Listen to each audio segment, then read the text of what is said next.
നിങ്ങളെ ഉപദ്രവിക്കുന്നവരെ അനുഗ്രഹിപ്പിൻ, ശപിക്കാതെ അനുഗ്രഹിപ്പിൻ. സന്തോഷിക്കുന്നവരോടുകൂടെ സന്തോഷിക്കുകയും കരയുന്നവരോടുകൂടെ കരയുകയും ചെയ്യുവിൻ. തമ്മിൽ ഐകമത്യമുള്ളവരായി വലിപ്പം ഭാവിക്കാതെ എളിയവരോട് ചേർന്നുകൊള്ളുവിൻ. നിങ്ങളെ തന്നെ ബുദ്ധിമാന്മാർ എന്ന് വിചാരിക്കരുത്.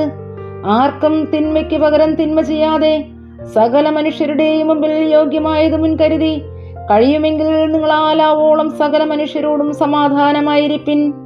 പ്രിയമുള്ളവരെ, നിങ്ങൾ തന്നെ പ്രതികാരം ചെയ്യാതെ ദൈവകോപത്തിന് ഇടം കൊടുപ്പിൻ. പ്രതികാരം എനിക്കുള്ളത്, ഞാൻ പകരം ചെയ്യും എന്ന് കർത്താവ് അരുളിച്ചെയ്യുന്നു. എന്നാൽ നിന്റെ ശത്രുവിനെ വിശക്കുന്നു എങ്കിൽ അവന് തിന്മാൻ കൊടുക്കാം, ദാഹിക്കുന്നു എങ്കിൽ കുടിപ്പാൻ കൊടുക്കാം. അങ്ങനെ ചെയ്താൽ നീ അവന്റെ തലമേൽ തീക്കനൽ കുന്നിക്കും എന്നെഴുതിയിരിക്കുന്നുവല്ലോ. തിന്മയോട് തോൽക്കാതെ നന്മയാൽ തിന്മയെ ജയിക്കുക.